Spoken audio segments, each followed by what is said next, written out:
Well, hello. Um, Welcome to From the Chair with Trevor. Um, Now, I want to premise this first with uh, kind of a introduction to who I am and why um, I'm here talking to you through this camera, through the internet. Now, it's in the hopes of in the pursuit, I guess, that not only will I be able to articulate my thoughts more clearly, but also to illuminate some of the issues that we see um, not only in culture, academia, and politically, but also spiritually.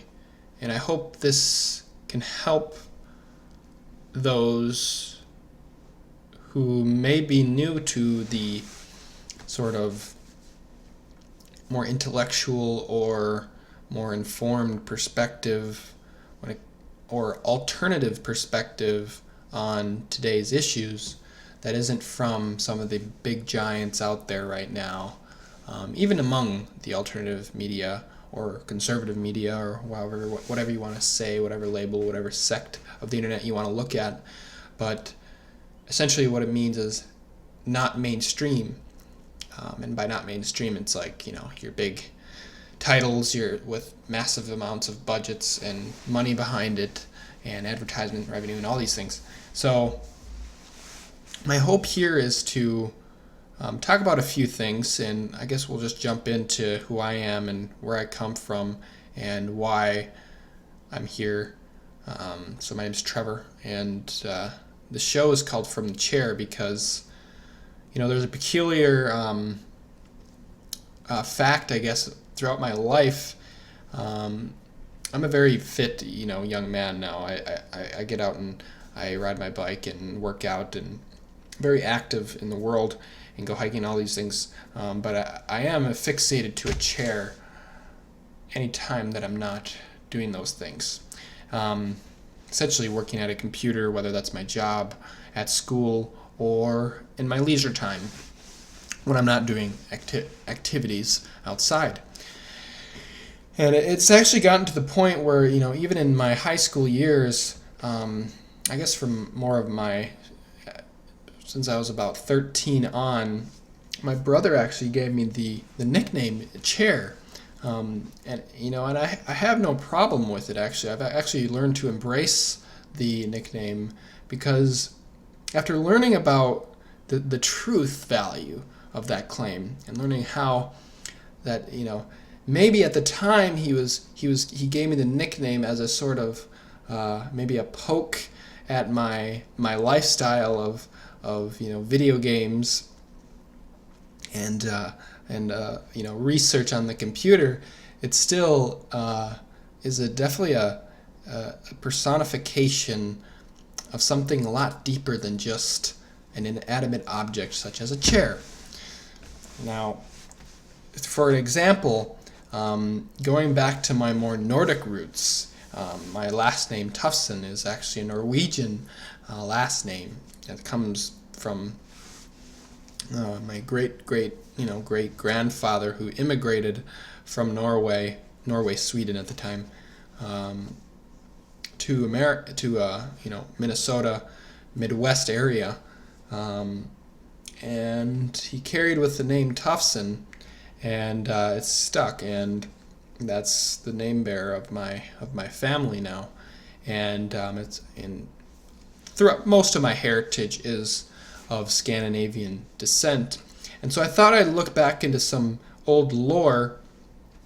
In this case, sort of Norse mythology, and I came across this, and I was actually reading a book. It's this one right here. It's called Tales of Norse Mythology by Helen Gerber. Now, pretty good so far. I mean, it's an older work done by her. She was a historian, I guess, back in the early 20th century, and she sort of amalgamated several different works and literary works, and I'm still working through the book. I'm not even that far in, but I came across the story of Odin toward the beginning here because he is one of the most important figures in Norse mythology, in that he's the Allfather, or the sort of peak god, the Zeus, so to speak, of Norse mythology. And he sits upon a throne, and that throne, and forgive my Scandinavian Norse pronunciation here, but it's Hlidskjalf or something like that. Hlidskjalf or something. Hlidskjalf, something like that. Maybe somebody can comment a proper pronunciation. But I'll learn, because I want to learn. I want to go back to my roots, I feel like, and learn a little bit more of whether it's Norwegian or Swedish, one of the two. They're both very prominent in my family lineage. And just kind of connect back to those traditional roots that I think are important for anybody, and not just Scandinavians, whether you're Italian or Chinese or whatever it is. To connect back to the roots, the genetic roots of your heritage, I think is very important. And I think it's what helps you build character and understand that there's certain, maybe it's archetypal or sort of maybe spirits that flow through your family and through your culture and your traditions, that kind of, I think, what kind of makes us human, I think. But besides the point, the importance of this chair, this throne of Odin. Now, he could when he sat upon this throne, he could see into all the realms of the world, of the universe, I guess. And essentially, it was the source of a lot of his might, his power, and his knowledge. And in North mythology now, when it comes to knowledge, it's like split in two. It's like memory and wisdom. And I thought that was really cool, and how the two play, or knowledge and memory, and they both coalesce into wisdom. And seeing how that's more true than you can imagine, because the fact that ancients kind of got into this so early on in their heritage, in their mythology and their beliefs, without actual advanced modern thought or university or any of that. They got to these core principles, and it comes down to the idea of nature, and it comes down to the idea of, in a state of nature, what can we know to be true, and what can we kind of discover, right? And what is necessary for survival and continuation. And this is something I've explored in my own philosophical sort of journey, is that for me it's very important that there has to be a premise, there has to be a foundation of life, of nature, that any philosophy has to spring from. That you ultimately can't have anything that's ambiguous or I guess just, you have to have some sort of foundation, concrete sort of pillar, to basically come to fruition to whatever else your thoughts are, what other actions, whether it's in your theory of knowledge or morality, ethics, or scientific inquiry. You have to start with a solid base. And for them, it seemed to be that wisdom is really what it all comes from in that was sort of personified in this archetypal manner, in this this Allfather, this Odin. And he sat upon this throne, of course, and that being the chair. But back to the point, obviously, with the chair. And so I've sort of embraced this thought, and really thinking it's like, even in our modern society, a lot of men our age, or men my age, do take this to the very real extent of being confined to a chair a lot of the time of their lives, whether it's when they're on the computer or at work. Now, be that as it may, everything, and you have to, if you're what do you say, sort of sedentary in one part, you have to make up for that in other parts of your life and make sure to get out into the world and to exercise and get sunlight and all these different things. Don't be, it's not natural for us to be confined to our chair. So there's a certain level of where, our chair today, we can do somewhat, to a certain extent, what Odin was doing. Through the use of the internet, we do have that all-seeing eye, that sort of infinite tap into knowledge. And the modern manifestation of this is the chair and, this computer. And, I thought this was an incredibly, this is an interesting revelation that I came to. But that as it be, I guess this chair, this all-seeing knowledge or eye, or this visionary quest that visionary I guess obligation or responsibility can really play a huge part in your own life, and it sure has in mine.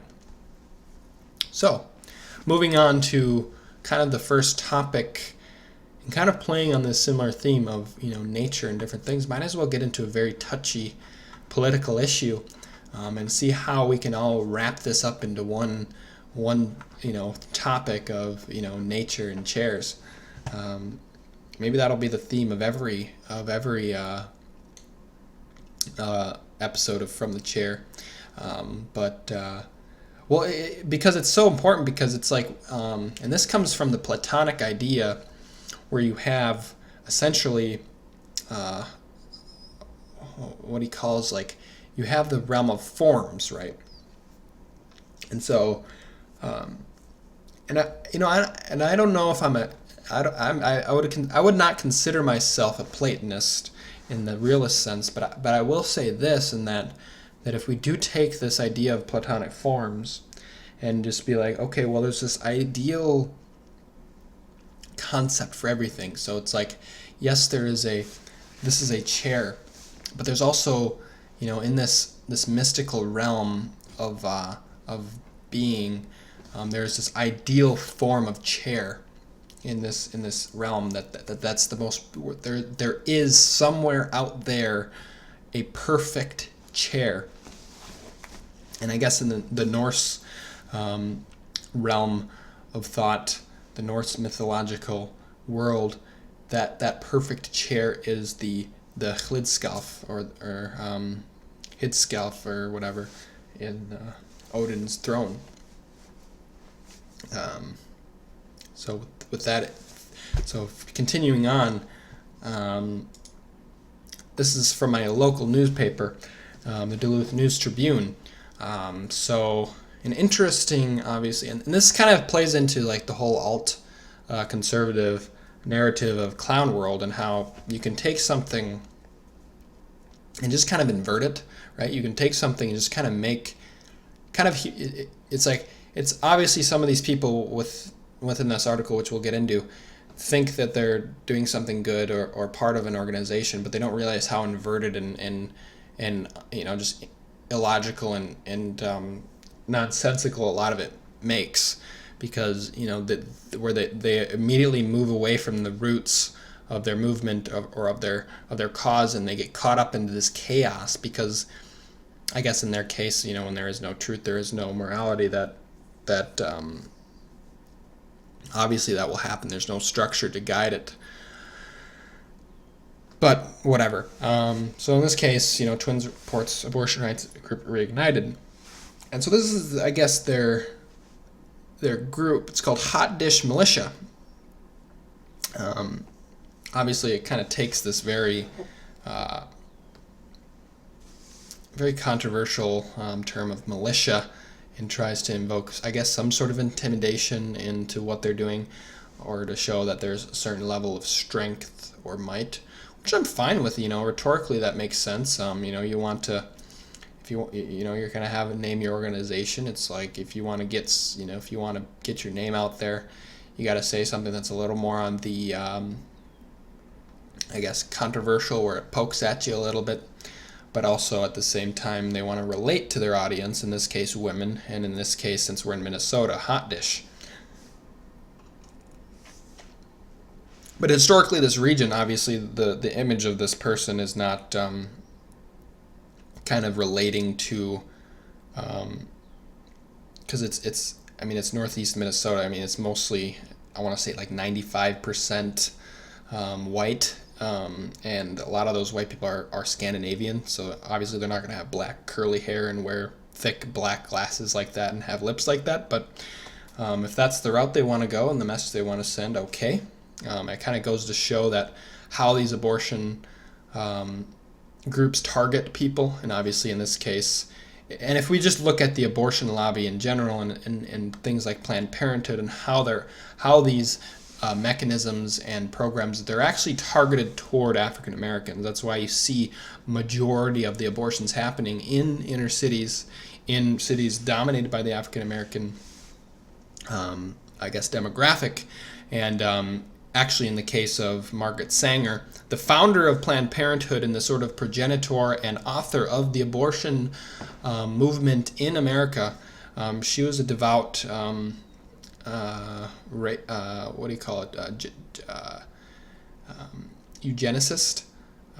She actually on many occasions attended KKK rallies and was coined, this was her quote, not mine, and you can reference this historically if you'd like, where she actually said, they don't want the word to get out that they want to exterminate the African American population. So be that as it is, of course that's the message that we have here, which is strange because even in my case where I'm, I like to take a deep consideration toward my heredity as Scandinavian culture, and all these different things, hot dish, it kind of pains me to see it perverted like this, but I don't want other races to be removed or killed off. I do want, I'm enthusiastic about my heritage and my traditions, but at the same time, I want other cultures to be out there and to retain their own uniqueness and their own culture and their own, so what they have to put up to value, I guess, to the world economy. Because it's like, in Minnesota we have a deep Scandinavian heritage. That's what it is, and I want to stay in like that. Doesn't mean I want to completely close off from the rest of the world. Yeah, we can have people come in, as long as it's legally and not, as long as it's not just in a concentrated form, like where we have in Minneapolis, where it's just like you just bring them all in, just melting pot, and just keep stirring and stirring and stirring. And what you're seeing is, obviously higher crime rates, higher rates of poverty, and deterioration of these neighborhoods, and all of these different things. It's like, well, at what point do you take this diversity, this diversity banner that they like to preach, and just want to basically destroy the foundation of the foundation of the culture in which we are? I find that deeply problematic. I understand that they have these thoughts of certain cultures being imperialistic or sort of domineering, or how they want to solve this sort of income inequality or whatever, and they think that by doing that they want to, I guess, dissolve the cultural barriers that they deem to be a impediment toward this ceiling, so to speak, for other cultures and other minorities that they've just thrown in. It's like, obviously it's going to be harder for a lot of these people, whether it's the Somalians that are coming in at large rates, or the or like in the illegal immigration with the Hispanic population. It's not that our culture is oppressive toward them. It's that it takes time to integrate into a new geographical, social context. I mean, take for example my ancestors in the mid 1800s, when they started coming over from Norway, Sweden. It's like, okay, yeah, great. They want to come over here and make a new life, but some of them failed. Some of them came in and tried to inhabit parts of the Dakotas and Wisconsin and Minnesota, and they failed. They ended up having to go back to the inner city and find a serf type job, where they wanted to make it. They wanted to own land, in which they did, and run a farm, but a lot of them failed, and they ended up having to live a tougher life comparatively as an individual, but because they stayed with their family, they moved around with their family, right? With large numbers, they were able to sustain themselves in the new communities in which they went to, but they also were part of the same people. They were with their own people at the same time, and so it was easier in that sense. But it's part of that sort of integration with your own people and building a community in strong family values, religious values too, where rapid change is a lot easier to take when you have that sort of that ship of belief and tradition and culture to keep you afloat during hard times. And so unfortunately, maybe that's where we see some of the inequality. But back to the issue here is, obviously they're trying to deteriorate the sort of hot dish culture of traditional Minnesotan culture, and try to use abortion as the in for collective action or political involvement. Now, obviously, this is actually very contradictory to a lot of the traditional Minnesotan values. There is deep Christian, both Lutheran and Catholic roots within Scandinavians that we don't want to kill our babies. I mean, we don't want that in our society, and unfortunately, in this case with the clown world, that's what they're trying to do. Not only are they trying to promote a culture of death and oppression toward a certain demographic, in this case being underdeveloped human beings, we're seeing they also want to distort something as simple as hot dish, which is a uniquely Minnesotan, Scandinavian, be it, culture. So I find this it's interesting how this article takes a turn too. So the hot dish militia frequently partners with other organizations such as Planned Parenthood, the Feminist Action Collective, the Feminist Justice League, local businesses, and college student groups for demonstrations and fundraising efforts. Recent collaborations include a Show for Roe demonstration held on May 25th and Chalk for Choice outside the We Health Clinic on May 28th. Money raised by the Hot Dish Militia is used at the We Health Clinic, formerly known as the Women's Health Center. So this is a lovely change of events. I didn't actually know this happened, but I shouldn't be shocked, because this is exactly what obviously the incoherent just movement of women's rights or progressive rights or whatever they want to call it, or feminist action, is you see they can't call it the Women's Health Center anymore. They have to call it the We Health Center, health clinic. So this is lovely, because for the past decade we've been hearing how there's been this resurgence of feminism and women's rights and this, that, and the other thing. So we need our own clinics to deal with women issues, and here they are eating their own and I guess just bending over for the transgender and even men, because if you look, it says, we wanted to be more inclusive of the population that we serve, males, transgender, and non-binary identifying individuals. And so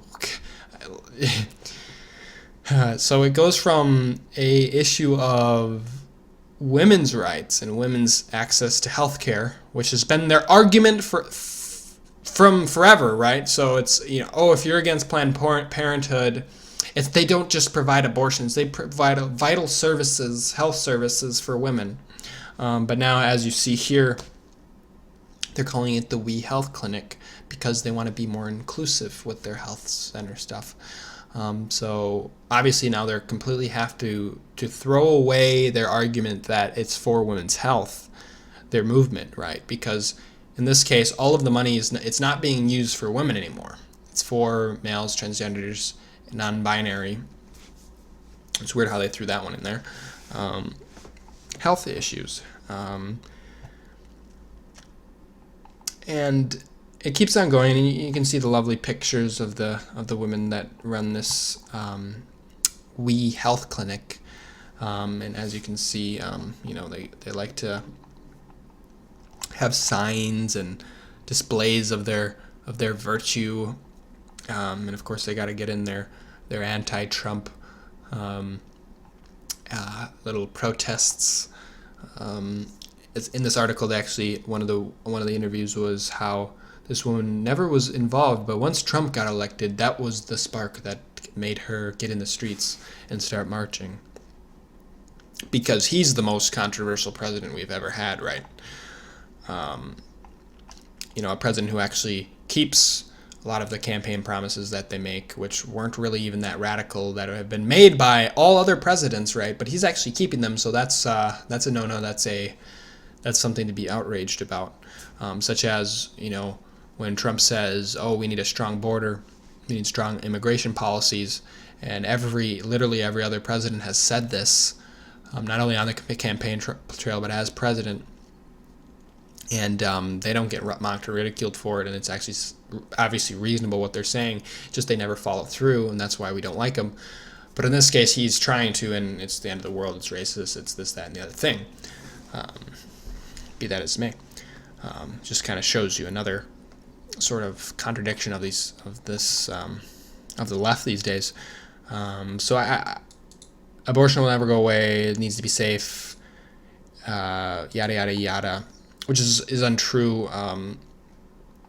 The more and more that abortion clinics are closed, the less abortions obviously that happen, and obviously there will always be people who try to botch medical procedures, especially those who are given a lot of misinformation and are pressured into doing things that they otherwise would not do. Because, like I said, so back to this idea in a state of nature.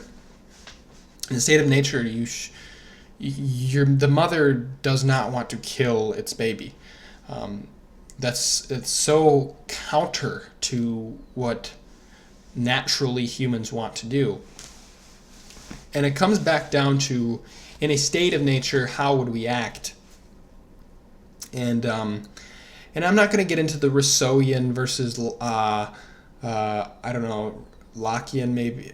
Well, just the idea of, whether or not in a state of nature humans are good or bad.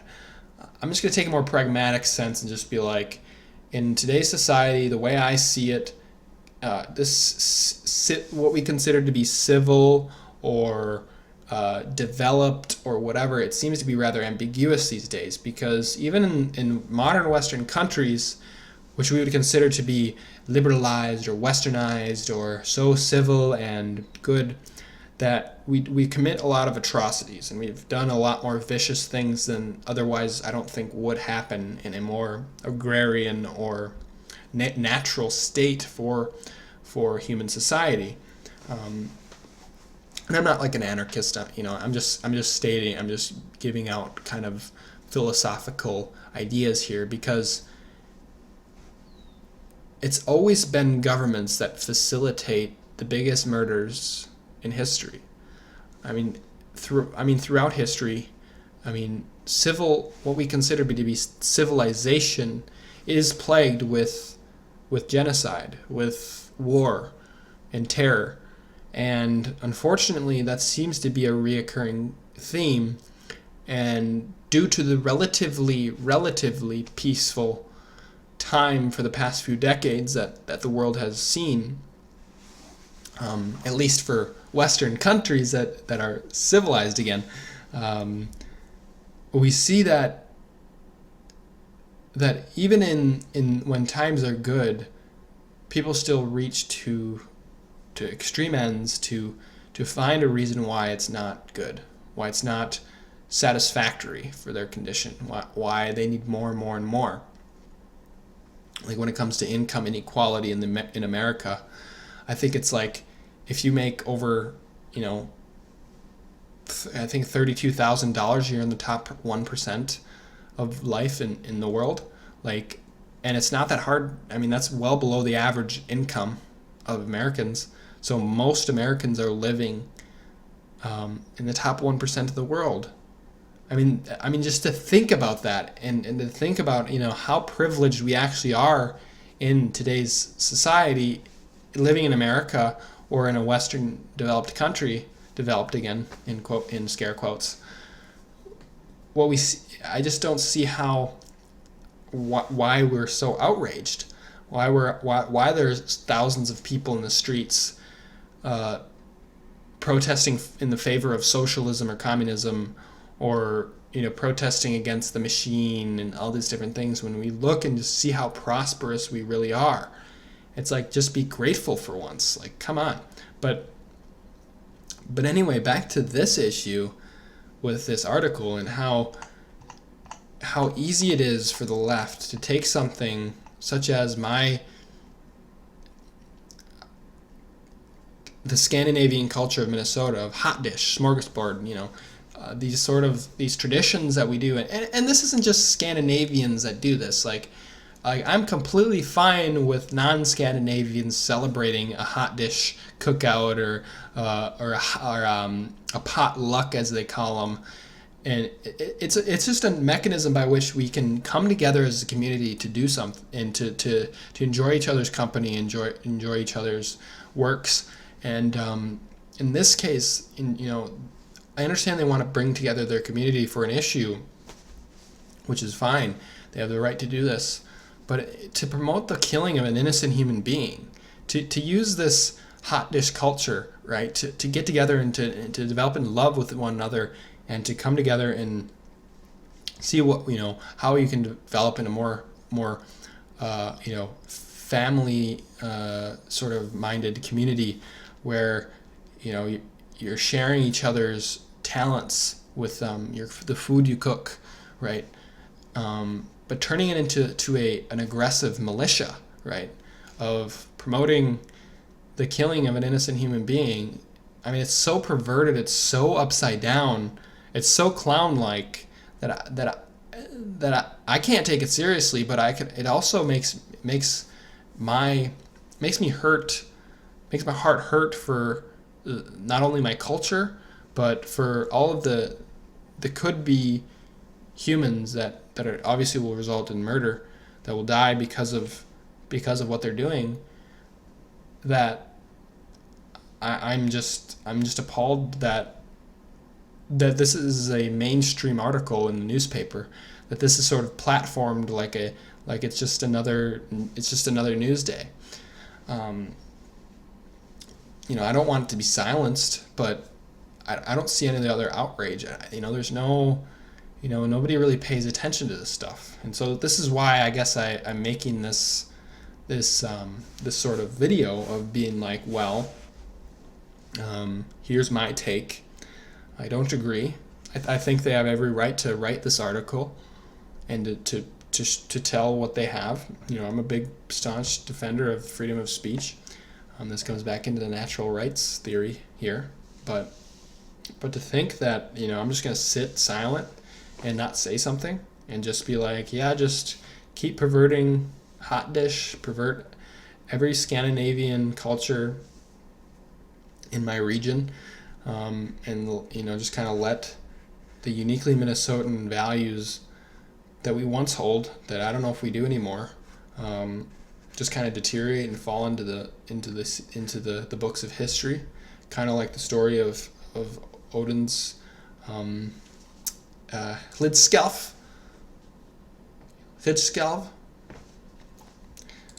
But I don't know.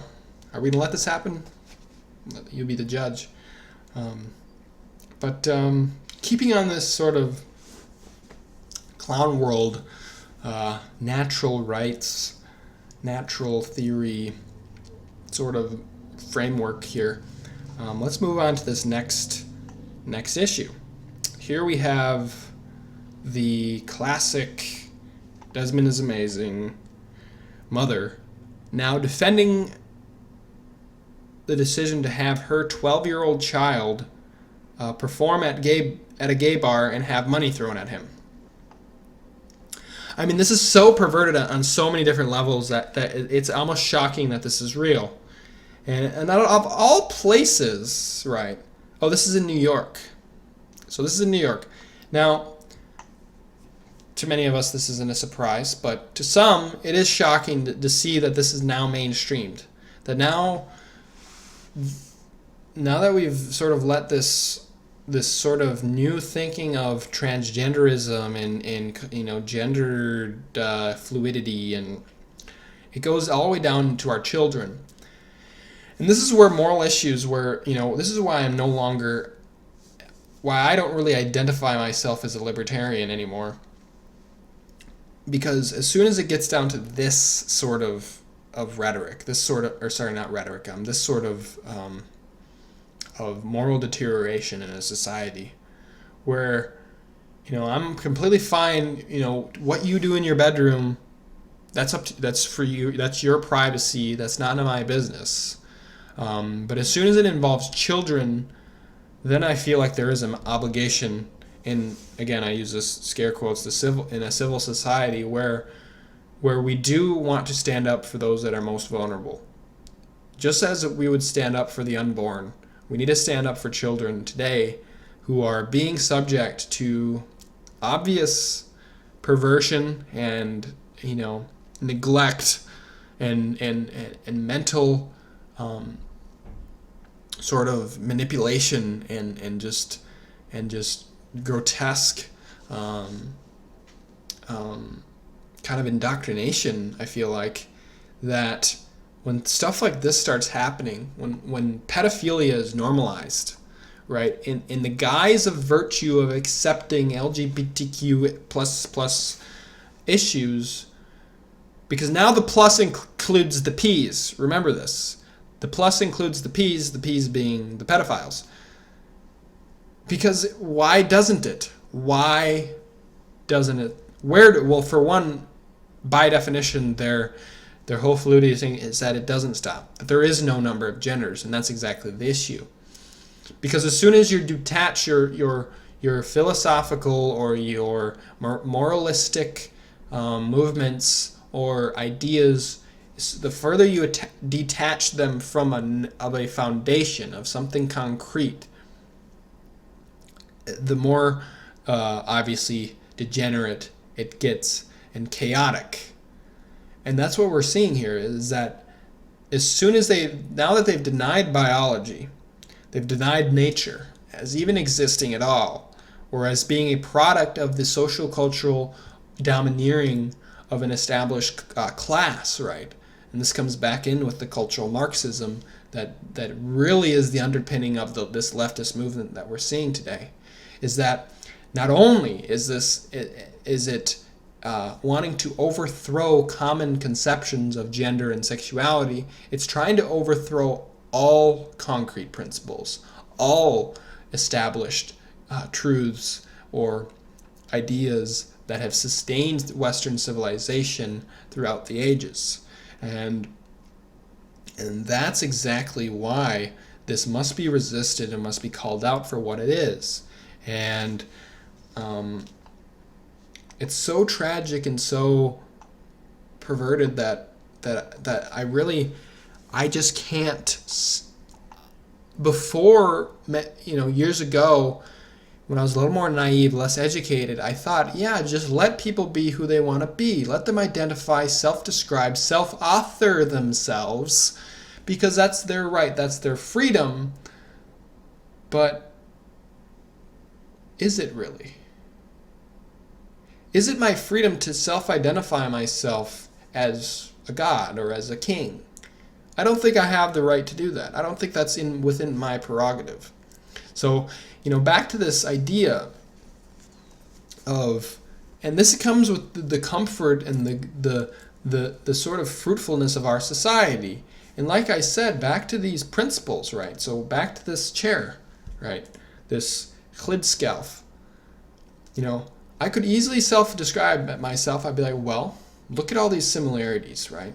I can sit upon this chair. I can look into the internet. I can look into all these. I can use all these tools. And I can convince myself that I am a god, that I am Odin, I am the one seeing into throughout the world, and that it is my duty to author myself, my identity, in order to I guess, solidify my ego, or whatever my ambition is, my desire. And it's so perverted, it's so nonsensical, but it's a way of obsessing. It's a way of taking this core individualist mentality that is uniquely American and generally Western, with the sovereignty of the individual, and taking that to its farthest extreme, to the point where you're no longer connected to any general principle. You're no longer connected to the community in which you are. You're actually your own person, your own God. It's a very, very muddy philosophy. It's a very dangerous realm of thinking. And I've been doing some thinking about that because that's how I see it now. It's not that this leftist movement. It's so strange. This is why it's such a, and this is what Jordan Peterson always points out, in that, it's so strange how they can hold these very contradictory ideas that don't seem to have any sort of sentiment. It's all just chaos. And that's what we're seeing, because it's like they want a good community. They want to dissolve this inequality in society, and they have a lot of Marxist tendencies to how they want government. They want this, universal that, free this and that. But yet, when it gets down to it, they want this radically individualist society where there's really no moral or logical contingency on the collective, but yet they want to push this collective narrative. And it makes no sense, because in order to have any sort of collective at all, you need a unifying principle. And if the unifying principle to them is ultimate freedom, or just an immense sense of self-righteousness, or self-identity, identity, or self-authorship in this case, there will always be this conflict of egos between everyone, and eventually it's going to get to the point of where everyone is going to be at everybody else's throats. Because in the end of the day, if you don't have any collective agreement on any unifying principle on what the value of an individual is, then what do you have? You don't have a society. And that's exactly it, because the premise of the United States Constitution is that all men are created equal.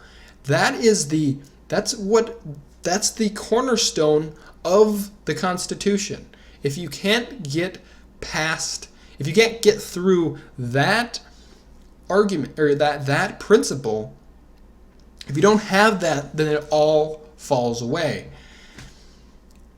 But it also can't be perverted, because what we're seeing, it's like, yes, every individual needs to, was endowed by the Creator with certain inalienable rights. But before that, it's, we're all created equal.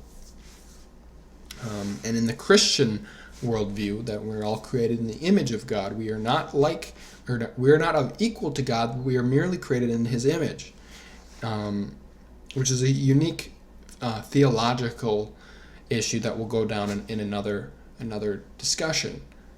But to sort of wrap this up in a more, I guess, clear sense, as I've been kind of rambling, it's just how much of our effort, of our duty to one another, how much of it is necessarily individualistic and self fulfillment, and what is necessary. Because it's like, obviously self-love and determination is necessary for any individual to grow. But to think that we can author ourselves entirely, that we can erase everything about ourselves and start from scratch, that we're just blank, that we can go to our blank slate, that we're all just a product of some sort of cultural or socio-political narrative, I think is a bit disingenuous. I don't think it's true, because there are biological tendencies for everybody. And I'm not a determinist in the sense of that, everything's determined, but like me just having male genitalia determines a lot of aspects of my life, determines a lot of ambitions or emotions and strengths that I have. And these things just can't be erased. There's no hormonal therapy or surgery that's going to take that away. And it's like, I just don't get it. Like, where do you go from? How do you think you can just go live, decades of your life and then decide, okay, I want to start this, that, and the other thing over and re-author it? It's like, then you don't have responsibility. It's like, maybe, yes, I've made, personally, I've made mistakes as a young person, as a teenager, and maybe some of them are, sort of carried over or have cost me in my future now. But like, that's kind of what's built my character. That's what's helped me overcome adversity, helped me overcome those issues and be able to live with them and to integrate that sort of closure or life experience into further context, further growth even. And it's like, to think that I can just erase it all, I think is a bit that's not up to me. That isn't up to me. And I feel like that's like sort of a product of this social media culture that we live in today, in that you basically have a system where, I can create an image of myself on the internet, a caricature essentially of all my best parts, completely ignore or leave out all of my weaknesses, inadequacies, and flaws, and put together in my own image, in my own conception, this perfect person. It's so muddy. It's not what we want. It's like, it's entertaining to see, but it's not true. That's, even right now, as I think and put my ideas into this internet universe through this, advanced technology, I'm still not giving the fullness of myself. There's certain limits that I can do to really give exactly what I think. But anyway, now that I've rambled, from the chair, I think it's the important takeaway really is that this clown world, this upside down, this inversion of natural order in our world today, it's not going to have a good outcome.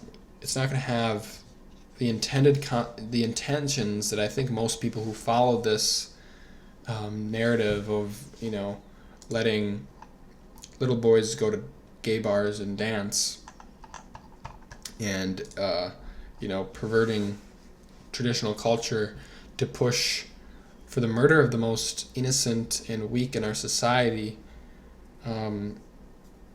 It's really breaks my heart, but also gives me even more energy to want to fight back and to want to at least put a voice of reason into the debate, and to punch through some of the clutter, some of the mainstream narratives that we're seeing, because inevitably, and I know this just from watching on YouTube, on all these platforms, that to a certain extent, my voice will be silenced. It will be censored.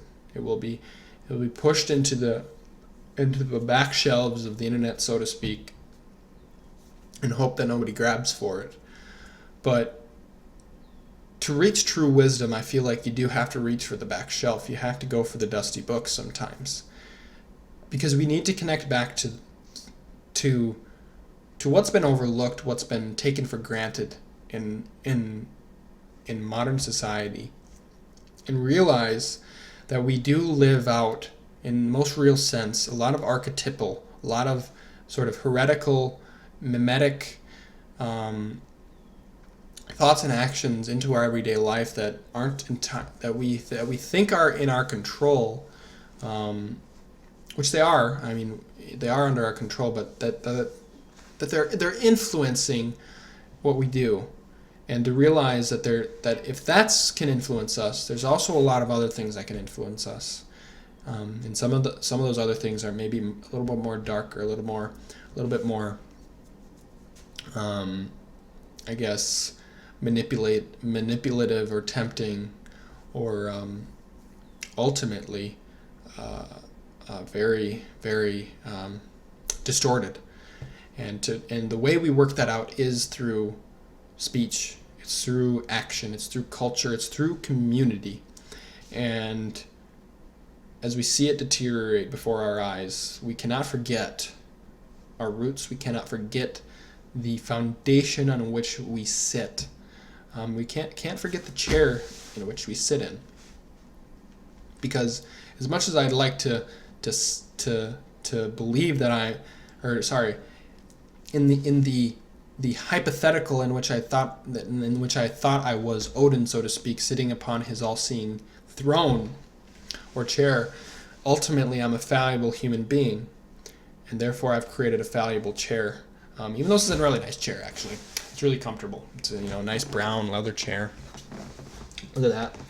It's still got its flaws. It's not the perfect form, so to speak, of chair, but through good, workman, hopefully good craftsmanship and hard work on my part, I can maybe afford an even nicer chair later on in my future and slowly build that up. But I have to know that maybe there is a perfect chair out there, but I don't get it through this. You don't get there through this or this. You just know that. But be that as it will, I hope you enjoyed this episode from the chair, and hopefully we can have some fun with this series and see where it goes. And I maybe I made you think a little bit. And if I did, leave a comment, give me a message, email me, whatever platform you see this on. Maybe share with somebody that that might relate a little more, or might think it's interesting, because I don't plan on stopping here, and I hope to connect a little bit more. So with that being, later.